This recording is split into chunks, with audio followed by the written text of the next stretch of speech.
What is happening, everybody? Welcome to the latest episode of Terrible Towel Tuesday. I am your host, SimFBallCritic, live from the Steel Basement, aka the virtual Heinz Field. What is happening? The brand new season has officially kicked off. I mean, you could have probably said that early in the offseason, right? But you can really say that right now. OTAs have begun.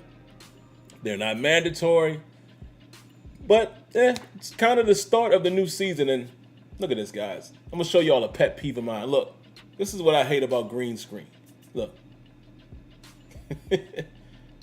So I think what I'm going to do, I might have to bring out my additional green screen so it doesn't put me in this box. So I could do all of this and my arms and everything are still in picture. I know it's a petty thing, but y'all know I keep it 100 and keep it real with y'all. That drives me crazy. Every time I look over here and I see my hand and arm disappear, drives me crazy. But whatever, what you gonna do, right? But welcome, guys. Listen, we're gonna talk a little bit about OTAs, man, as far as, what I think some of the biggest takeaways that I've saw. I mean, it's the first day. We're not gonna get a lot of news, but a couple things that I saw, and, we'll discuss it with you guys and see what you all feel. I won't be too long today in terms of my talking because, again, it's not a lot to talk about, right? And I'm going to go to the phone calls relatively soon. Let me bring up my timer because we're going to get back to the timer. Let me see. Is it still active? Hold on. Give me a second. Let me make sure that is still working. Give me a second. And I hope everybody's doing good tonight, man. I hope you guys are doing well. Seems like it's been a long time. It hasn't, but all right. Let me see. What's going on here? Where's my timer? Here we go. There we are. Timer is rolling. So we're going to stay within that time frame. So let's do what we normally do and let's say hello to the early commenters. Got to do that. What is happening, everybody? Lagoon Tours, Bahamas. What is going on? Good buddy, I appreciate you tuning in. I know sometimes you always leave a comment saying you're upset that you missed the live. So I'm very humble and happy when I could see you back here in the fold, man. So I'm glad you're able to see us live here so you can interact with us. Oh, man. Round of applause. I got to do this really quick before I dive in. Huge round of applause to my good buddy, Ron Simpson Gaming. I will tell you guys why in just a moment, but round of applause. Round of applause isn't working. Hold on. Technology is something, guys, and that's actually the reason why I was a little bit late tonight. Technology, man. Technology is great when it works, right? But it's going to have its hang-ups. Technology is something else. All right, let's do the round of applause right now.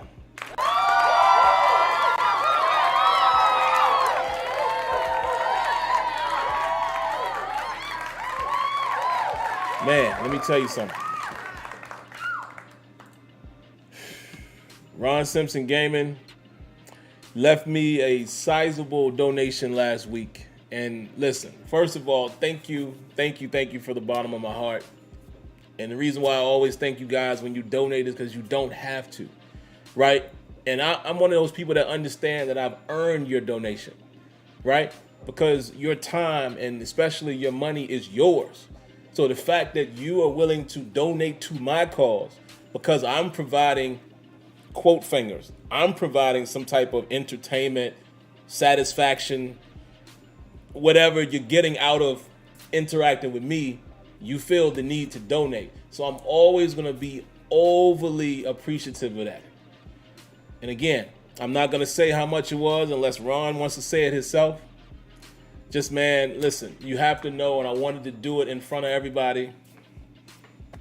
Humble. Thank you so very much because you don't have to do that. All right, let's continue, man. Miss Lanisha. Hey, Miss Lanisha, how you doing? Appreciate you coming through like you always do. Love the ladies, man, coming and checking us out. These knowledgeable ladies. I'm always going to say that. Rajon39. Mr. Winningham, how you doing tonight, sir? Who else we got? Dietrich Bundick. Henry Manuel. Amon Bozeman. Steelers Life, or excuse me, Steelers Lee. Jim Emmon, Ollie Howard. Who else is up in here? Jack Bauer, my good buddy Y Diggy in the building. In the green. In the green says Mason will be QB1. Woo! Wishful thinking. G Stacks, what's up to G Stacks? He says Mitchell is QB1. Okay, that's probably more likely. But let me tell y'all something. Oh. Round of applause to my brother Tony, man. Tony, come on, man. Round of applause to my brother Tony.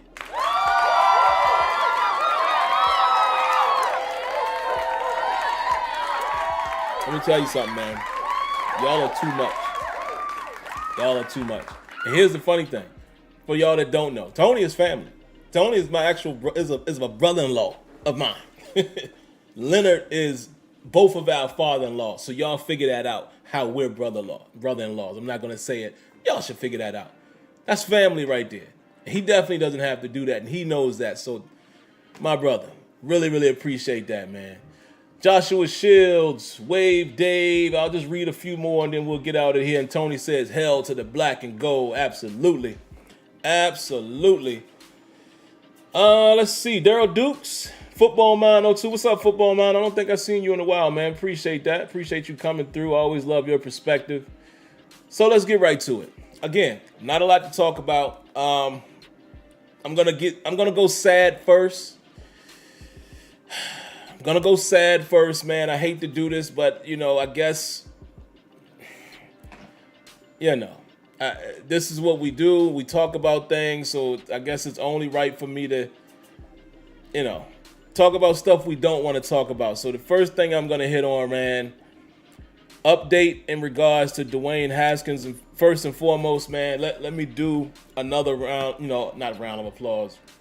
I'm gonna know where my mind is at. Another moment of silence, really quick, for Dwayne Haskins, man. And let me just pause my music here, man. Quick moment of silence.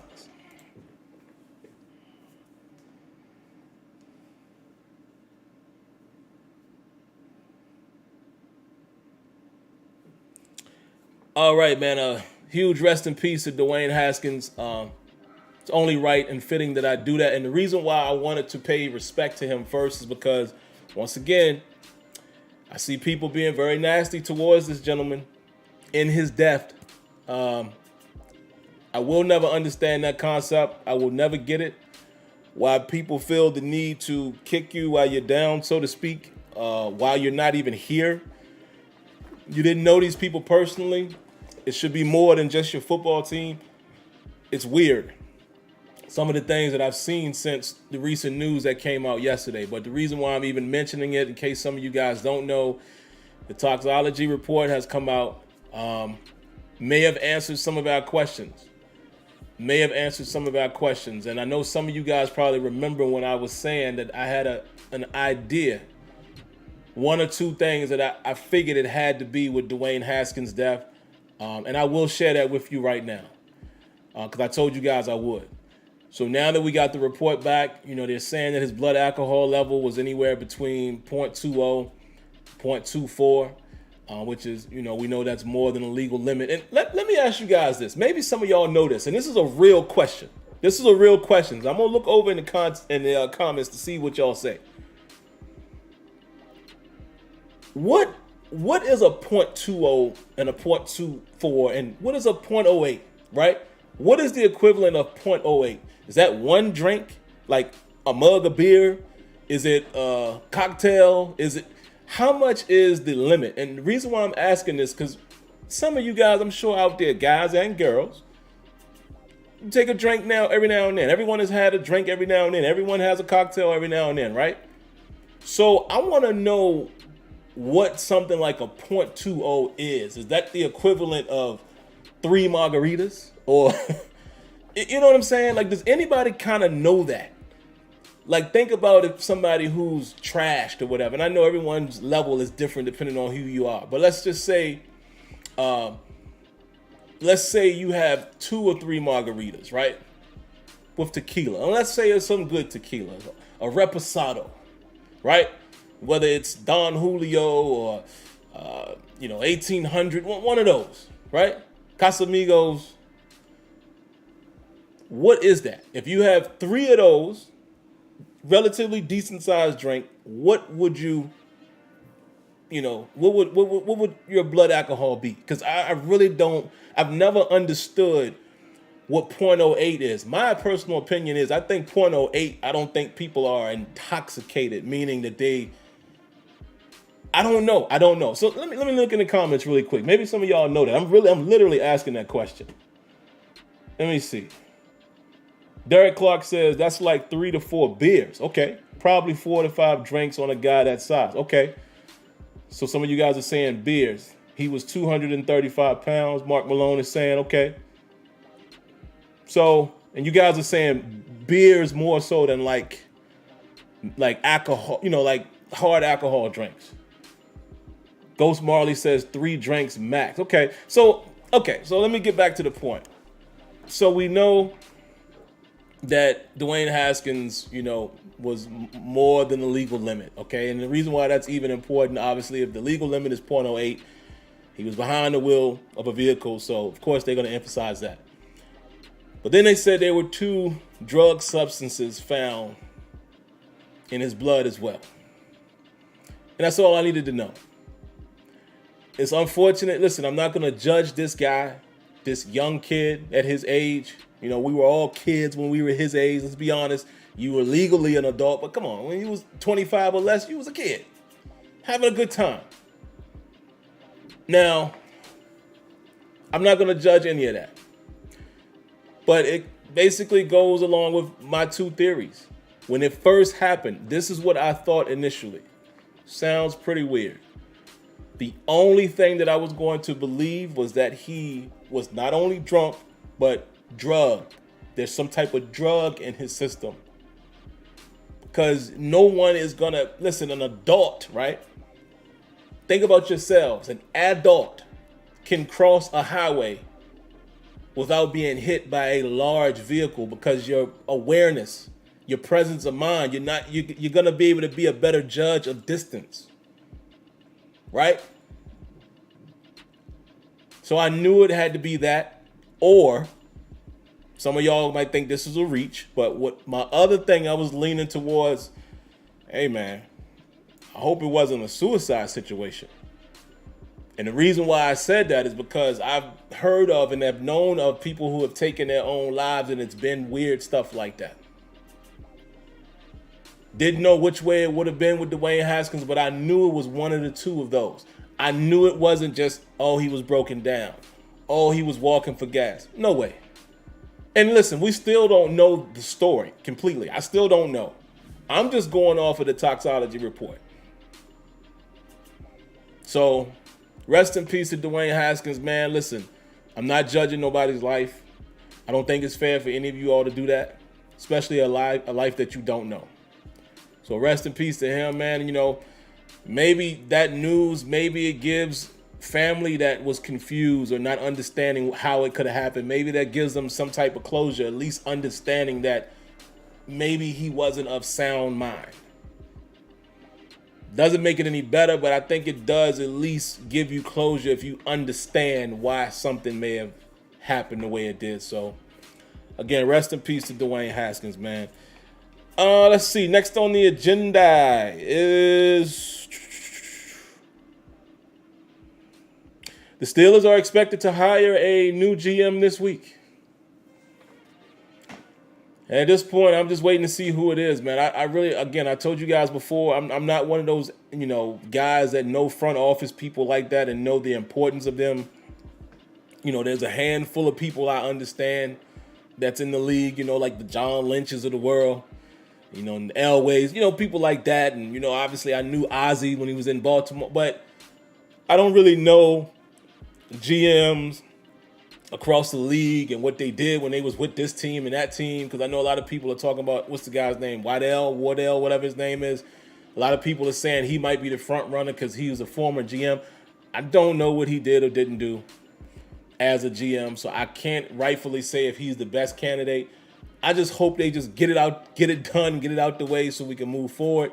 I would have loved for it to have been somebody like Louis Riddick, because again, just from a football mind and how I've heard Louis Riddick break down a team and what a team needs and blah, blah, blah, blah, he sounded like someone who could be a good general manager. Outside of that, I would also be rooting for the two internal candidates because they've been there.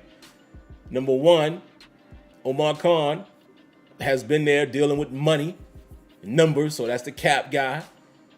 And then you have a guy like Brandon Hunt who knows personnel. So to me, either one of those gentlemen would be a great person to hand the keys over because they already been there, done that. And my personal opinion, I personally would go with Hunt because of his forte, player personnel, scouting, and all of that. So to me, I think more of that when I think general manager, team building. And then a general manager, in my opinion, can have a cap guy like Khan that works alongside him to help him with the cap.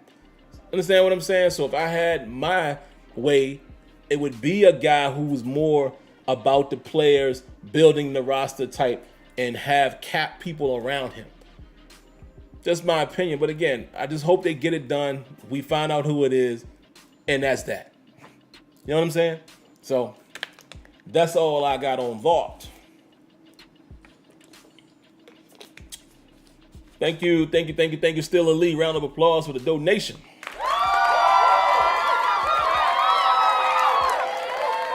Oh, yeah. Matter of fact, we're going to do a double round of applause. Right back at you. And I'm going to read it, and then we're going to do it again. He says, round of applause to my son graduating high school on Thursday and getting accepted to Troy University. Proud dad moment. Man, round of applause again.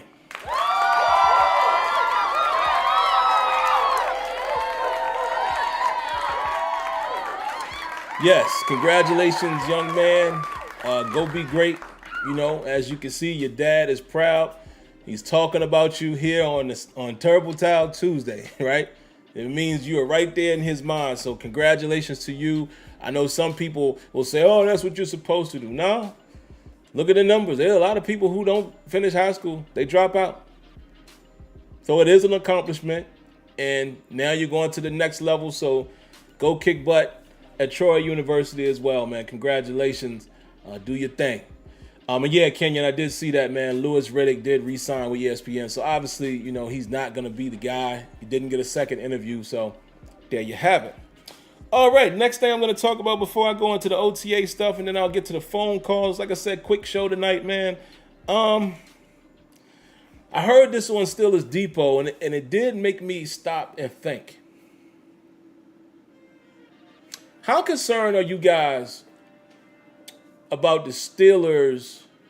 This is a two-part question. The Steelers not winning a playoff game since the 2016-2017 season. That was the Kansas City 18-16. They haven't won a playoff game since then. They've had 3 opportunities since then. So how concerned are you about that? As well as when do you think the Steelers will get back to the playoffs and win a game? And while you guys are coming up with your responses, let me say this. You guys know how I feel about Mike Tomlin as a head coach. I think Mike Tomlin is a great coach, in my opinion. Just my opinion. You can agree or disagree, but I think he's a great football coach. Not having a losing season is definitely a feat. It's not easy, because if it was, there's a whole lot of coaches that would also not have had a losing season. However, you can't deny the lack of accomplishments over the last 6 to 7 years. The reason why I would say 6 to 7 years, right, is because you go back to when we got to the second Super Bowl with Tomlin, right? He had already won one. You get back there. You know, you had been there few more years at that point. You get back. You go up against a red-hot Green Bay team, and honestly, Aaron Rodgers, who at that moment needed to solidify himself and put a stamp on his legacy, or what his legacy would eventually be at Green Bay. And you just ran into a red-hot team, man. And if you remember that game like I do, Aaron Rodgers was almost perfect. Pinpoint accuracy. And he won the Super Bowl, but after you get over the hurt, you look back and say, okay, man, we got us a nice team here. You know, Tomlin was able to, like some people say, and this is what y'all say. I'm going to always use quote fingers because you still got to coach the players. I don't care who team it was. But some of y'all will say, oh, he won it with Cowher's team. Well, okay. But they won. And he got back there a few years later. Didn't win that one. Okay, great. But you're feeling good about the team because you're like, yo, we got us a nice little coach here who done took over, and the winning culture, the standard is still there. And then he goes on that run where he's having these epic seasons, the 12-4s and all of that, right? But we haven't won a playoff game, right? And we get to the 2016, 2017 season, we win that game, and you're like, oh, man, they got a chance, right? They got a chance. And if I remember correctly, they won 2 playoff games that year, if I remember correctly, because we were a wild card, I think. Yeah, we were the second in the AFC North, I want to say, that year, right? And you get to Kansas City, and remember the crazy pass that should have been picked off, and it bounces up, and AB snatches it down and scores, and we win the game 18-16. And you're like, oh, man, you know, they pumped up. And then Antonio Brown is in the locker room and recording Mike Tomlin giving a speech, and he's calling New England, you know, a word I won't say here, you know, on the airways. But you guys remember all that, right? And they go to New England, they get waxed. Chris Hogan. Why is it a name like Chris Hogan, a name that comes out and sticks out in your mind when we talk about that game? Pathetic, right? Excuse me. But then you ask yourselves, what's up with the playoffs? Got to put some of that on the coach. Again, that's coming from me. I like Mike Tomlin. Still do. But when you're the head man, you know, you got to wear that. Even though y'all know my opinion with all of this. Coach is coach. Players make plays. So I'm not going to put full blame on the players, nor am I going to put the full blame on the coaches. It was a collective. But because the Steelers have not won a playoff game since 2016 doesn't make me think, oh, it's Mike Tomlin's fault, only him. No, it's collective. Still think he's a great coach. It's just they have not been successful in the playoffs. But I wonder how you guys feel about that. How do you guys feel about that? The concern of that? Because at this moment, in this being a new era, do you think the Steelers are any closer to winning a playoff game?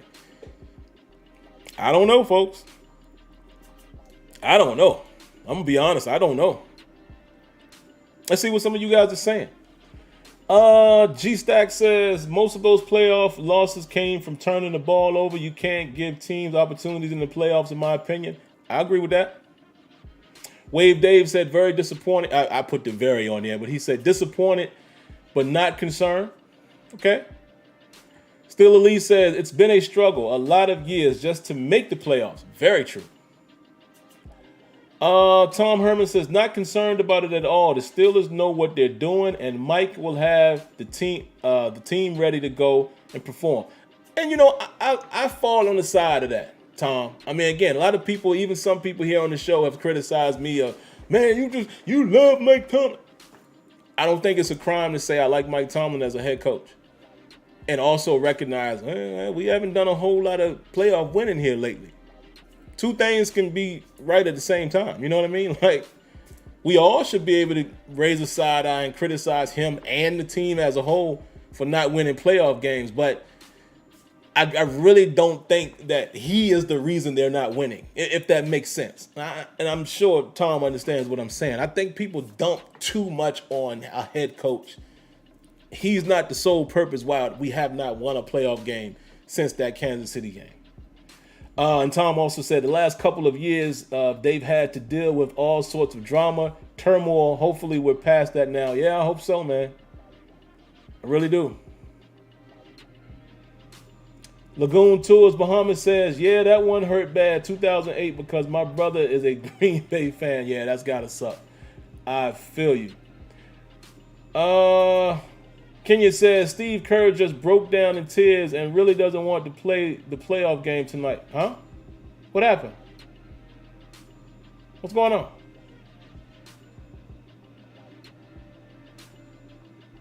What's going on with Steve Kerr? Gotta have to fill me in on that.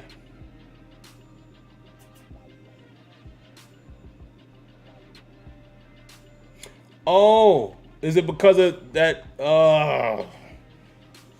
Man, yeah.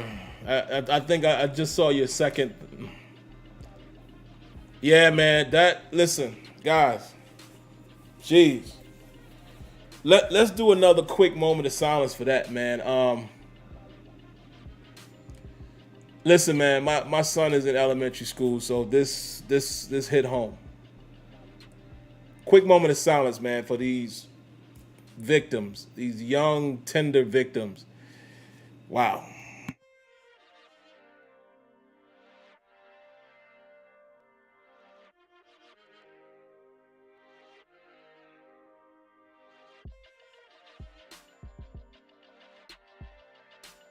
Forgot to cut the music off, man, but yeah, man. You guys know this is my commute day. My wife called me as I was driving home and was like, "Hey, did you hear about the Texas thing?" And I was like, "What? No." And she's crying on the phone because, again, listen, when you're a parent, you ain't even got to be a parent. I felt the same way about these things when I wasn't a father. But when you are a parent, again, my son is in elementary school, and I immediately went to that. And my wife said, just think about it. Last night we were talking about all the stuff we're gonna do for summer. I'm sure some of these parents were just doing that with these kids. And never in a million years do they think something like this on a Tuesday, just a regular day, is gonna happen in their child that can't be older than, let's keep this in perspective. The highest age probably is 11. And that would be one of those who turned 11 now while they're in the 5th grade to go to middle school or what have you. Horrible. Just horrible, man. And yeah, man, I don't even have the words for it. I don't. I just, it's crazy because my initial thought was, I wanted to know more about the suspect and who they were, and then my wife filled me in, and I'm like, okay, so you planned that to go into an elementary school. Man, all right, let me take a sip of water and get back on track, man. I can't do it. Yeah, and wait, why Diggy, the Buffalo shooting just a week ago, I can't, man. I'm tired of dealing with this stuff. Crazy world. But yeah, I am a little concerned about the playoffs. It could go either way. I mean, listen, we can mess around and get to the playoffs this year and win a game, just off of the sheer difference in style of offense. You never know. Our defense could play better. We could get the run game going. We could pose a different type of threat, whether it's Mitch or Kenny. Who knows? But if I want to be realistic about it, it could be a year or two of down years. And then the more of that, you got to add again how many years it's been since we've won a playoff game. So I'm not concerned, man. It's just that, it is a little like, ugh. The Steeler way, we talk about competing for championships. It ain't enough just to have a winning season. I think that's a good accomplishment by a head coach, of course. But, it starts getting to the point where the playoff games are not being won. Yeah, then it's a little different. And, and sometimes change happens. It's a business at the end of the day. But anyway, guys, let's get into the root of what I wanted to get into, and then I'll open it up for the phones, and then we're out of here. Key takeaways so far, man, in terms of OTAs. Let me just preface in and say this. There's only two little small things. Let me also say this. OTAs don't mean so much in terms of depth chart,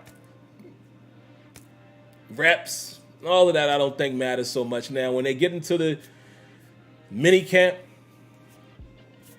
peek, look at that a little bit, raise the eyebrow like, You follow that depth chart into training camp. And a lot of times that depth chart starts to shake itself out. But that's when you really want to kind of pay attention a little bit. When they get into the mandatory minicamp, pay attention to what's happening preliminarily, right? And then is that the same going into training camp? And you really pay attention to that depth chart. And I'm just talking about things like quarterback position, maybe wide receivers and where they are, nickel corner, stuff like that. Offensive line, you just kind of pay attention to who's where. I don't pay attention to that right now with OTAs because they're not mandatory. So that's the first thing I wanted to preference with that. But my two takeaways.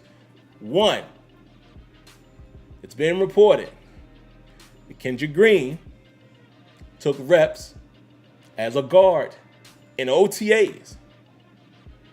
Now, all of what I just said a few seconds ago about not paying attention to the depth chart, oh, no. No. Let's contradict your own point. You pay attention to that. Pay attention to the fact that in OTAs, not mandatory minicamp, not training camp, OTAs, first day, it's being reported that you're working out at guard, getting reps at guard. What does that tell you? Because if my memory serves me correctly, Kendrick Green wasn't one of those guys last year where he was playing in different positions. Remember, he came in out the gate as a center. Rookie minicamp, center. And that's where they kept him. So the fact that he's getting reps at guard lets you know that he's more than likely, if he's not moved to guard and in the starting lineup, then he's definitely going to be used as a swing guy, and it might indicate that he won't be starting. Could very well be Mason Cole. Just speculating here, but I'm trying to use some educated speculation. That is a key takeaway if, in fact, the report is true. Now, the next biggest takeaway I have shouldn't be a surprise because I told y'all this a week or two ago. Guess who was not at OTAs today? Go ahead, I'll give you a moment to guess it.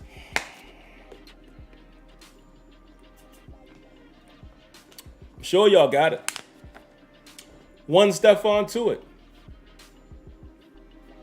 In fact, it's reported that Cam Hayward said he expects him to be in the fold later in the summer. Okay.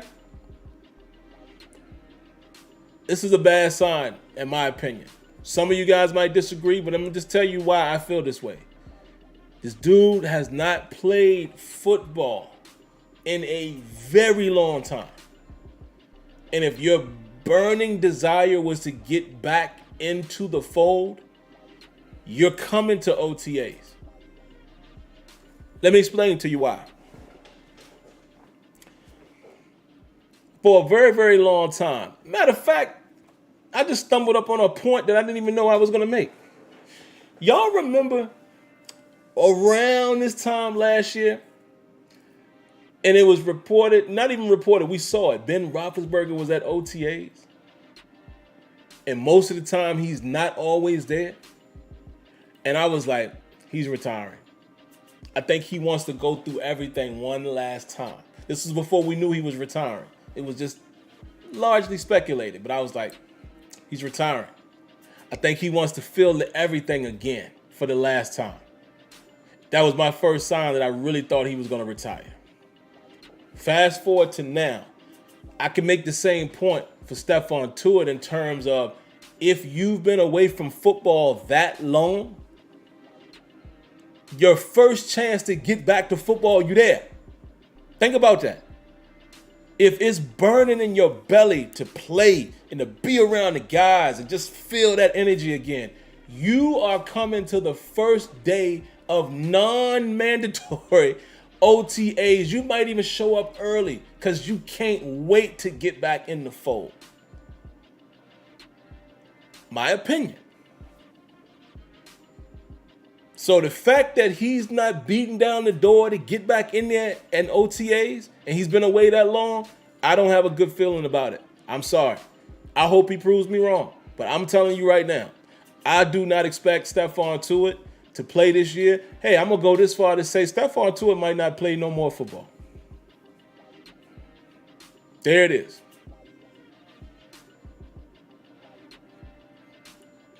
That's my hill. I'll die on that hill. I think that's what's being displayed here. Prove me wrong. And for those who just wait for me to be wrong, see, you were wrong. I'm saying it right now. Prove me wrong. I have no way of knowing. I'm just going with my thoughts. This to me means he ain't thinking about no football right now. Still. And I don't blame him. I don't know what he's going through. I know the tragedy that he went through. I can respect that. If he's decided to hang up the cleats, fine. Him not being at OTAs after not being around football that long is telling me I don't think we're going to see him again. Just my thoughts. But all right, man, that's all I had, man. I got 25 minutes here left. Give you guys a little bit of time for some phone calls, man, and then we up out of here. Let me see. Who we got? First in the queue, man. Our good buddy, Mr. Winningham, area 803. How's it going? What you got for us tonight?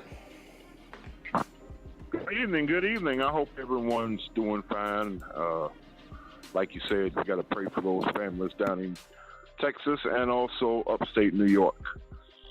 I agree with you. I mean, the situation with Stephon Tuitt, you can't wait around for somebody. I've been through that with not only Stephon Tuitt, but I've been through that this year with Ben Simmons.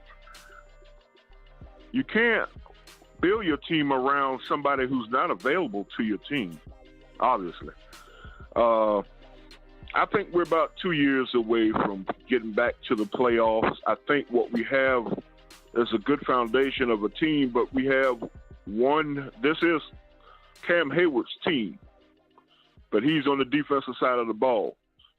The thing that concerns me of this upcoming season is the offense. We have right now no leader. We have a left tackle. I think we need to go and find him some competition. And as far as we needed to bring in a veteran wide receiver for that receiving room. The one thing that's going to hurt this team this year, I feel, will be a little, which was hurting it the last 2 years, is immaturity. I want to know what your thoughts on that, and everybody have a great week. Mr. Winningham, appreciate the call like always, sir. Like you always do, you hit it right on the head, man. It sounds cute, right? When they say, man, this offense is young, and Deontay Johnson is just 25, and he's already the elder statesman. Sounds fly, right? Until you break it down like Mr. Winningham just did. Who's the leader?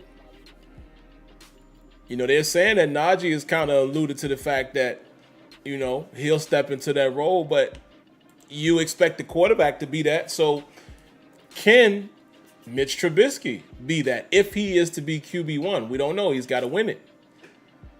If he does, then I think he might take that role. I mean, naturally, as a quarterback, you would hope that they can become a leader on the offense and shoot, you might even say leader of the team.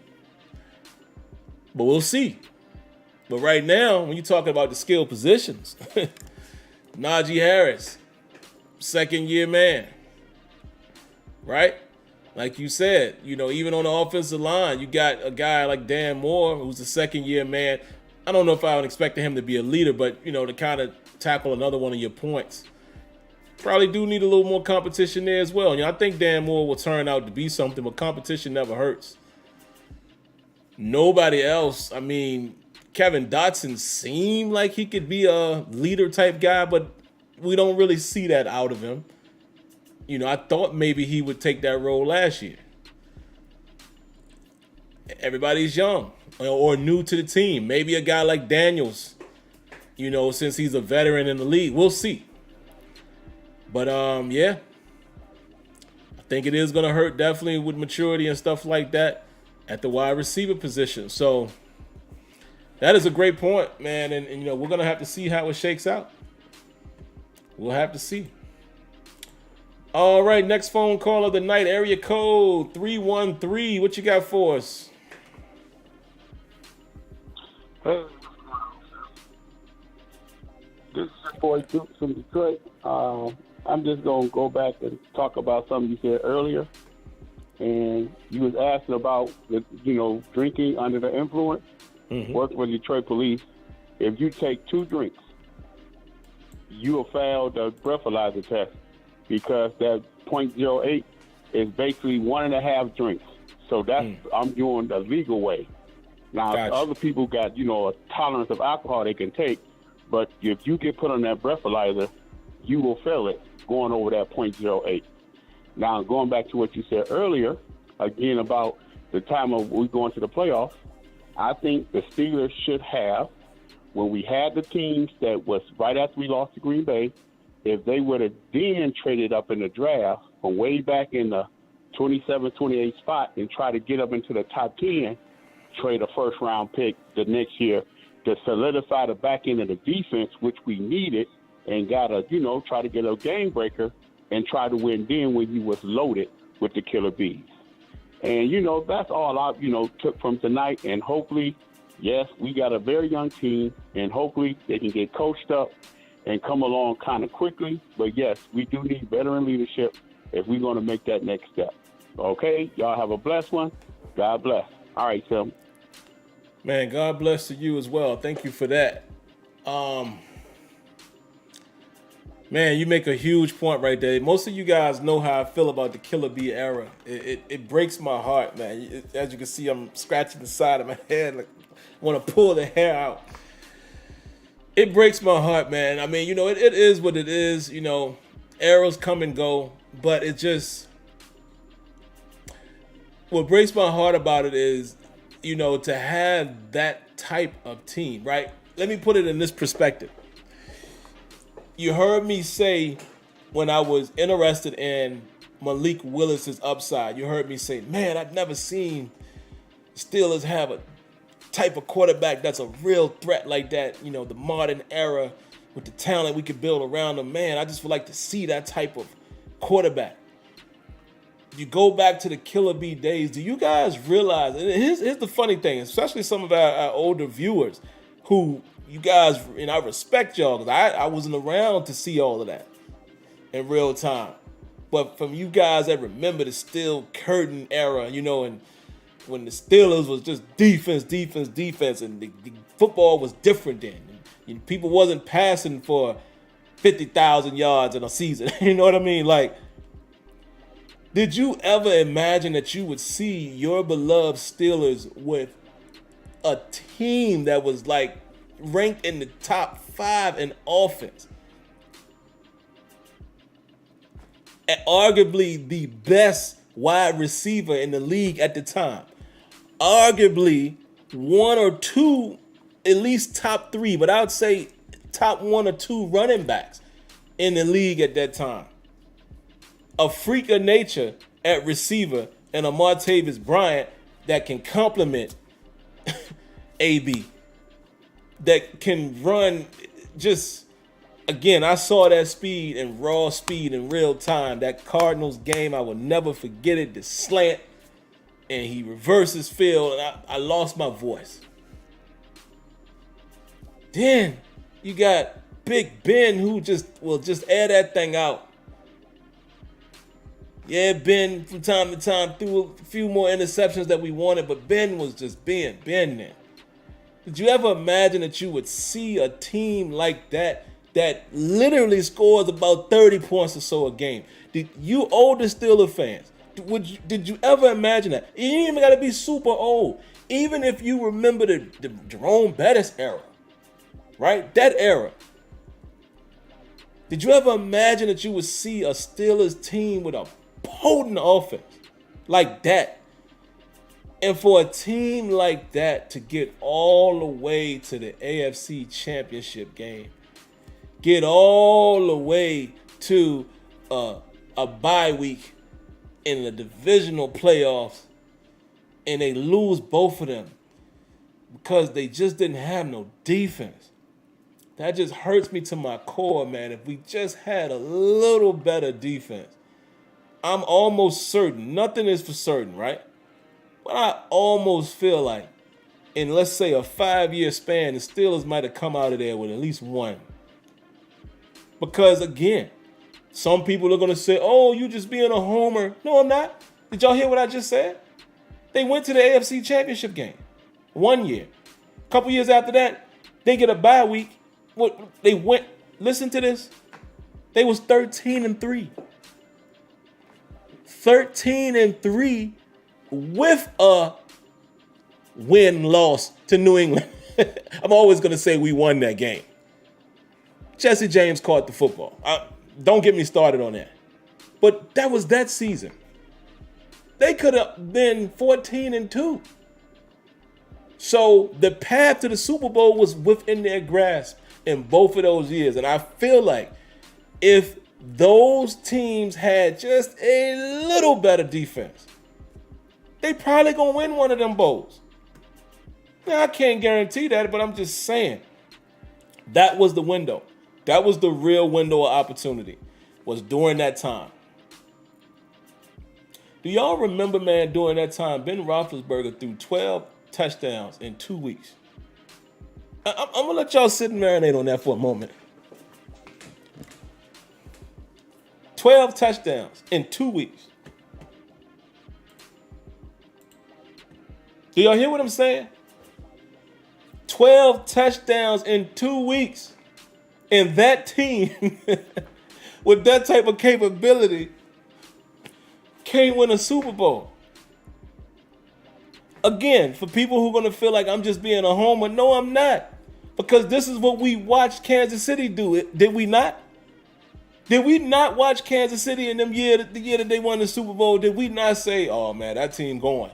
Because of how potent their offense was, and they had just enough defense. You see what I'm saying? So it's not like what I'm saying is a farce.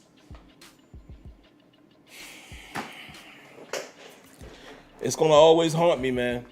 That era. I enjoyed watching it, but it's always going to be a moment that I remember like, man. We got one more call, guys. Let's grab it. We'll take this last call, then we'll wrap tonight's show up. Area code 910. What you got for us? What up, Sim? Can you hear me? Yes, sir. The thing said I was muted. Oh, anyway, I don't want Mike Tomlin to make a mistake. That guy that they drafted, I saw his video 2 months ago when they brought him in for a pre-draft visit. But as you know, that sometimes they bring people in and you never hear any more of it. But his Chris Ola Dope quarterback. Oh yeah. I saw him make a play. Don't take this guy for granted. In my 50 years of being a fan, in my opinion, he's the best quarterback in the history of the Pittsburgh Steelers. Off of that video, there was one play that he made. Those other ones was impressive. But that play where he faked to the left and he went around to the right, if you put everything together of what he done, that one throw, he was on one step. He was on his hind leg. He threw the ball 55 yards. He was facing the sidelines. He couldn't turn forward and take a step forward because he'd have been over the line of scrimmage. So he threw the ball on one leg, in between steps. He was not on 2 feet. He was on one. And 55 yards, and the guy didn't even have to break stride. I said, dang. I mean, in my 50 years, of watching Pittsburgh quarterbacks all the way from Bradshaw to now, I don't think there's ever been one can make that throw. Partially, he was facing the sidelines. They wouldn't even attempt it. They'd throw a 10-yard out or something. Long story short, Mike needs to carry 4 quarterbacks this year. He doesn't need to put him on the practice squad. I think he needs to carry 4 quarterbacks. And then at the end of the year, don't re-sign Mason and bring him up to the 3rd spot because this guy is sensational. He stutter steps on that same 2-minute video when you can pull up his name and say highlights. a couple plays later, I ain't never seen nobody stutter step. He stutter steps a guy. I mean, we know when you kick your leg up and that. He stutter. I said, what else does this guy have in his bag of tricks? I said, Patrick Mahomes. I said, look out. Well, long story short, he needs to keep this guy, man. That's about all I got, is that this guy's got it. Because I can see right now, if he doesn't, he put him on the practice squad 2 or 3 games in, and somebody's quarterback goes down, they got Dante off our practice squad, and they got Mark Gilbert, the running. Well,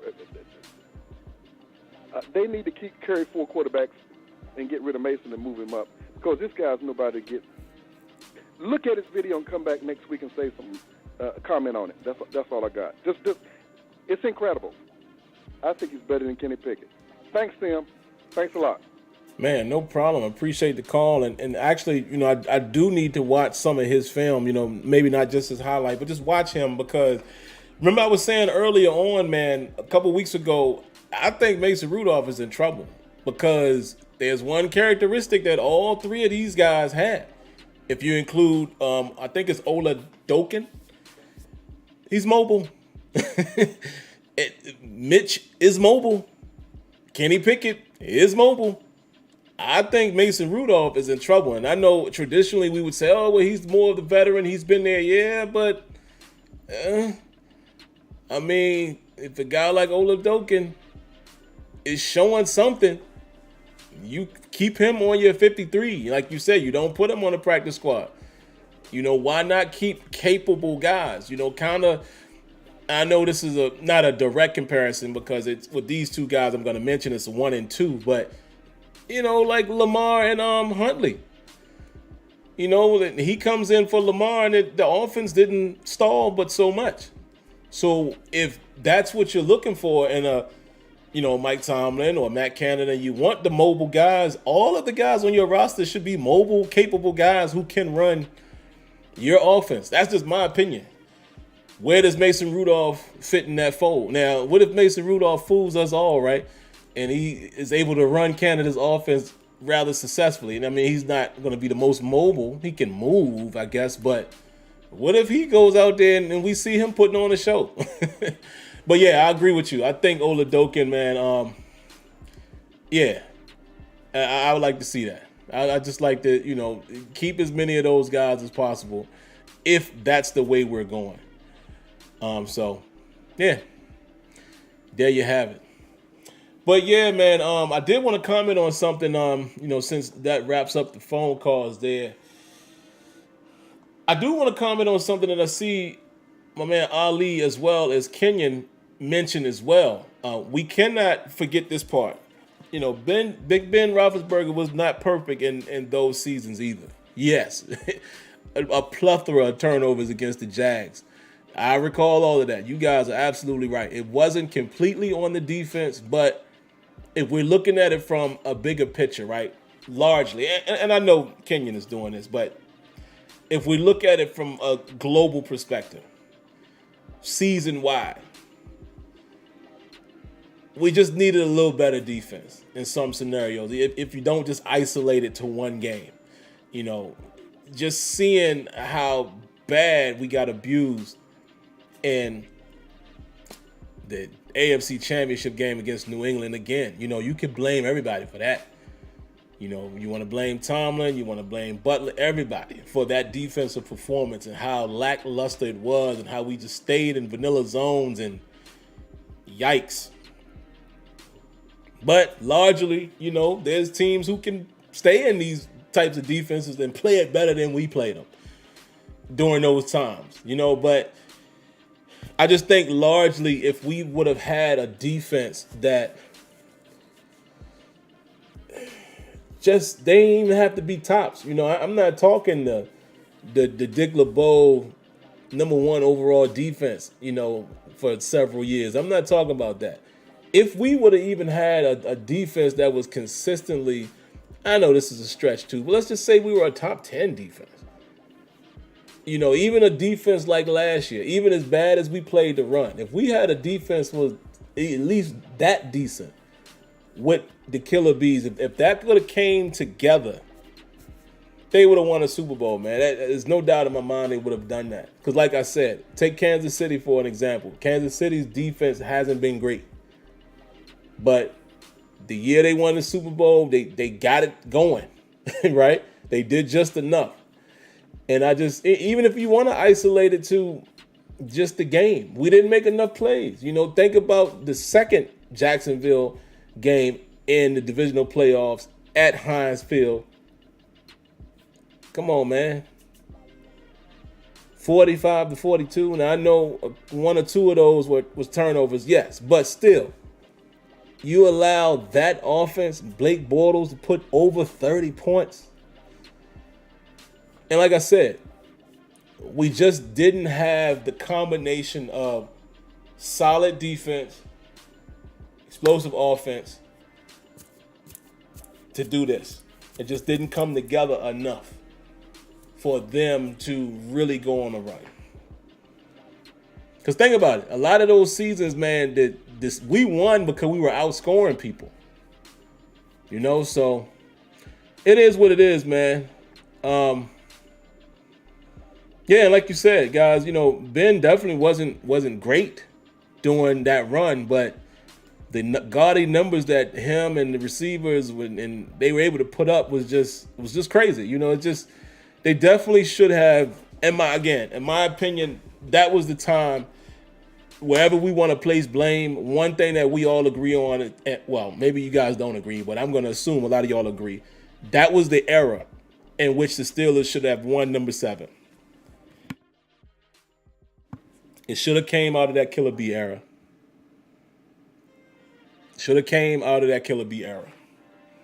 Whether it was Ben's turnovers, lack of overall defense, whatever. 3 and outs, whatever we want to blame it on. We can all have our opinions on that, but I think largely we all will agree that was the era where the Steelers should have walked away with at least one Lombardi. So there you have it. Oh yeah, that Shazier loss hurt big time too, man. And like I said, and see, what I want everybody to realize is I'm not blaming no one specifically. There were challenges. Definitely were. There were challenges even on both sides of the ball. But I'm just saying that's the most disappointing time because I think that's when most people, if you like me, is when you thought Steelers have a real shot. And for one reason or another, it just didn't happen, whether it was injury or the defense not playing well or Roethlisberger turning the ball over or a multitude of things, man. It's just, as a Steelers fan, though, I just think that was that window right then when I felt like, man, we're going to get back to the bowl. I haven't felt like that since. Y'all know how I felt about 2020, right? Everybody kept telling me I was crazy. Y'all remember? For you guys who've been with me for a little while now, every week we were still undefeated. What was I saying? I don't trust this team. We was 10-0. I don't trust this team. 11-0. I don't trust this team. And that week I said, you know what? Washington might come in. They might beat us because of the style of play that we were displaying at that moment, and we lost. I haven't felt good about a Super Bowl real chance since the Killer B era. So, yeah, sucks, man. But hey, it's a new era now. It's a new era. So I'm not even going to think about the past. What's up, Miss Debbie? Didn't see you earlier. Gotta always say hello to Miss Debbie, man. I'm glad you was able to come through and kick it with us. But yeah, we're going to go ahead and get out of here, guys. Anybody I may have missed tonight, I do apologize. I cut the phone calls a little short tonight. But we'll be back next week. And if there's any breaking news, I'll be back to talk about that. What happened, Chris? Chris says, bro, come on, man. You tripping. Let me stay around for that. Tripping about what? You talking about me or somebody in the chat? I'm just curious. I will entertain the comment. So I'm going to wait for Chris there to send a follow-up reply, and then we'll get out of here.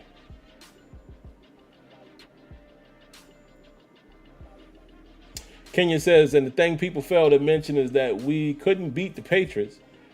He was like trying to go. It was like trying to go through MJ. We never beat them when it mattered because Ben was Clyde Drexler to Brady's Jordan. Woo, woo. Okay, Kenyon, I see you. I see you, Kenyon. That's a nice little comparison there. But you're right, man. We struggled to beat the Patriots, man. Let's just keep. And that's another thing you have to look. Even though we went up there and laid an egg, it was the Patriots. As much as people hate, the Patriots and Belichick and Brady, you can't deny they was them. They were them during that time. Period. They was them. And I thought Kansas City was about to be them. And Kansas City going to have to prove it again now. Right? Kansas City going to have to get back there and win another one before me to start saying, yeah, they them. Because right now I'm like, But yeah, Kenya makes a good point there. Who do I have in the NBA Finals prediction, man? Honestly, I think it's probably going to be Celtics and the Warriors, man. For some reason, I think the Celtics are going to sneak their way in there, man. I don't think. Now, granted, I don't think they're.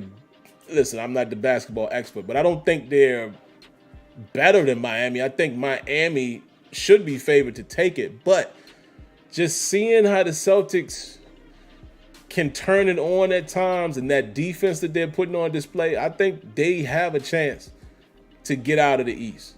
It's going to be a great competition, though, so we'll see. I probably got the Warriors taking it all, man.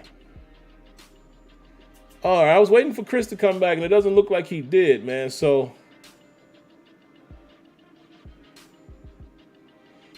yeah, Kev, so fun. Hey, y'all know how I am, man. I'm a realist. I can have a dislike for a team. Of course, being a Sixers fan, who wants to cheer on the Celtics? But you gotta speak facts sometimes, man. I think the Celtics might mess around and get there, man. And honestly, man, the Celtics might be a decent matchup for the Warriors. I just think the Warriors just got a different pedigree, man. And you gotta think about it like this for you guys who really watch basketball. Klay hasn't even been playing great. You know what I mean? Klay hasn't even been playing great. Klay has been very spotty, streaky, and I think that's just still him getting back into the groove of it. He'll hit some money shots from time to time, but he hasn't been. To me, he's been Klay Thompson one game. Where I was like, oh yeah, he's going crazy. But his shooting percentages and stuff has been all out of whack. He's missed a lot more open shots than we're accustomed to seeing. So just imagine if Klay was back to being Splash Brother for real. And they still winning. And look what they getting from Looney. Like, Looney has come to life. And Wiggins. Let me give Wiggins his credit. Woo! Wiggins been balling these last two series. So, but all right, man, I'm going to get off of that. Chris didn't reply, so unless I missed it, let me just take a little once over. I was just curious to know what he was referring to, and I was going to comment on it, whether it was for me or somebody else in the chat. I miss conversations over here in the chat when I'm not looking over here, but oh well, guess it was nothing. But all right, guys, I'm going to go ahead and get up out of here, man. I hope you guys, enjoy some basketball while we still got it, because after that, it gets a little slow. Or watch NHL if you're still watching that to see who's going to come away with the cup. And, if you're into baseball, then, there you go. Then maybe that'll carry you through the summer. But, yeah, that's all I got. But y'all know the routine, man. If you haven't already, listen. If you like the video, like the video. You say you like it, but you don't hit the like button. I don't understand that. So show me by hitting the button. Bloop. Very simple. If you dislike it, show me that. Hit the dislike button. I welcome that as well. But also, man, if you haven't subscribed already and you enjoy the content, do yourself a favor. It's not me trying to speak on my own content. I'm just saying, if you like it, subscribe. So that way you know when the videos are available. And last but not least, guys, cut on your notifications again so you know when videos are available.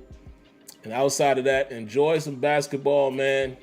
Can't remember if a game comes on tonight or not, but I'm going to check. But I have enjoyed this playoffs, even with my Sixers being out of it. Some good basketball games have been happening, so I've definitely thoroughly enjoyed it. Watching Luka go crazy, but the Warriors is still finding a way to beat them. But yeah. But outside of that, man, I hope you guys enjoy the rest of tonight. Have a great rest of the weekend. Maybe I'll come back and give you guys a video later on in the week. If we do finally hear who the GM is, I'll make a little quick video about that. But outside of that, man, you guys stay safe. Whoever you pray to, I'll just say stay prayed up, man, because it's a crazy world out here. Show some love, respect. Pray for those. I don't even have to see them physically. I could just say those beautiful kids, man, that were victims of today's senseless shooting, as well as the shooting in Buffalo, man, at Tops Supermarket. Just tragic. Just a lot of tragedy over this last week for no reason. Senseless. So y'all just do me that favor, man. Stay safe. God bless. Good night. And like always, thank you for tuning in. Terrible Towel Tuesday. Catch you guys later. Peace.